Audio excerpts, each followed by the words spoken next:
Isten.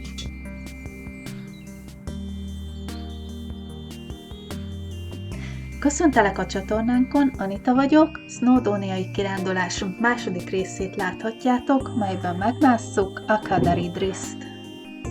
A túra során kicsivel több mint 9 kilométert tettünk meg, váltakozó időjárási körülmények között, volt részünk napsütésben, kötfelhőben, szélben, de alapvetően szép időt fogtunk ki. A Kadaridriszt több útvonalon is meg lehet mászni, ezek közül a legkönnyebb és legnépszerűbb a Minford Path nevezetű ösvény. A Dol Idris parkolóból indultunk, és túránk első része egy domboldalon lefolyó patak mellett vezetett, amin kisebb-nagyobb vízesések alakultak ki.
A vízesések mellett sokan csak úgy elmennek, meg sem nézik, ugyanis néhány méterrel arrébb van a gyalogúttól, és néha le is kellett mászni, hogy lássunk valamit a fák takarásától. De amint látjátok, megérte az erőfeszítést. A hegy lábánál az ösvény kettéágazik, a túránk balra vezet tovább, amin Fort Puffon keresztül, és majd a jobb oldalin fogunk lejönni, ha körbeértünk. Innentől csodálatos hegyi ösvényeken haladtunk végig, engem egy kicsit a táj Montenegróra emlékeztetett.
A Kadaridris kráterében 400 méter magas hegyfalak alatt fekszik a Lincau gleccsertó, melynek érdekessége, hogy bizonyos helyről nézve szív alakot formáz.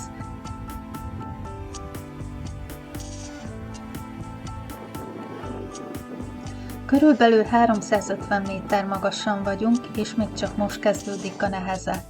Elkezdjük megmászni a tó felett lévő hegyeket, hogy végül eljussunk a Kadaridrishez.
Hatalmas és sűrű kötfelhő kezdte beteríteni a tájat.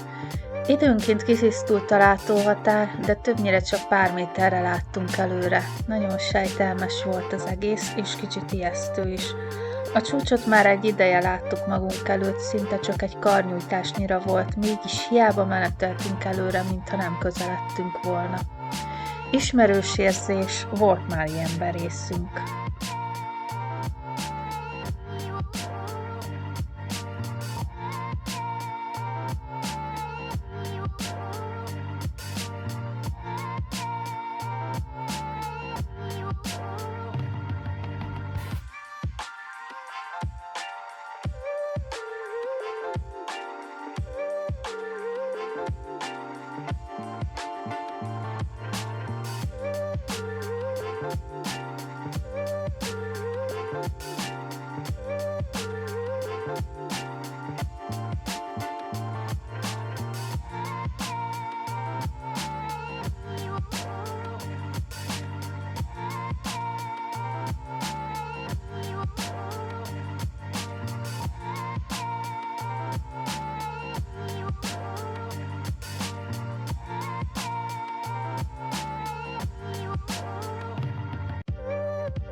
Végre megérkeztünk az utolsó pár méterhez.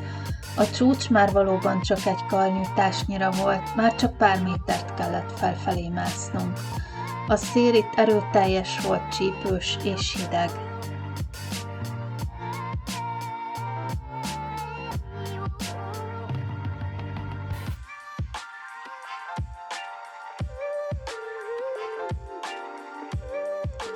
Alattunk egy másik csodálatos tó, a Lindvai-Gader terül el.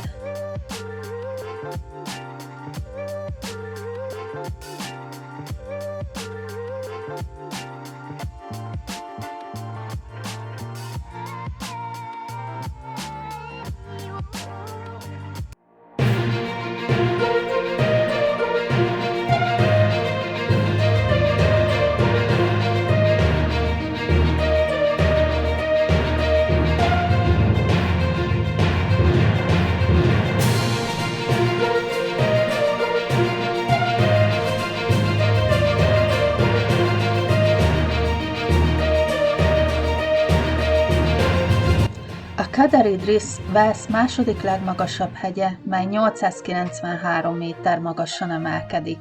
Ez a Snowdon Nemzeti Park egyik legszebb vidéke.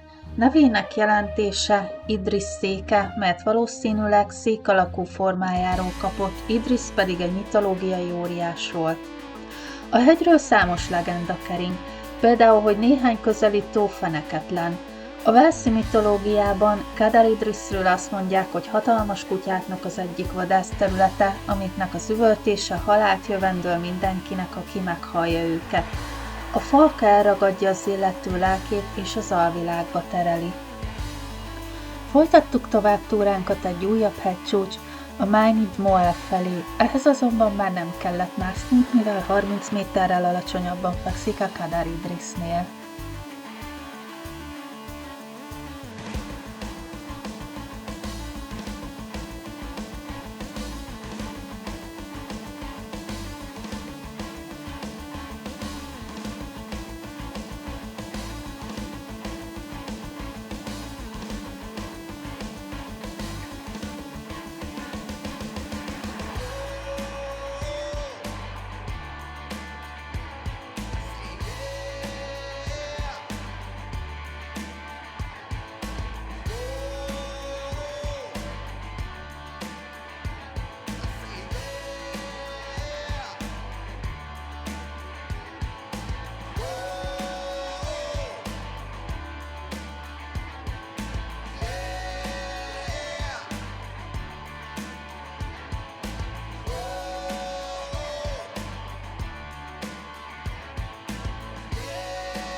Túránk utolsó részében le kellett másznunk a Mind Moerről.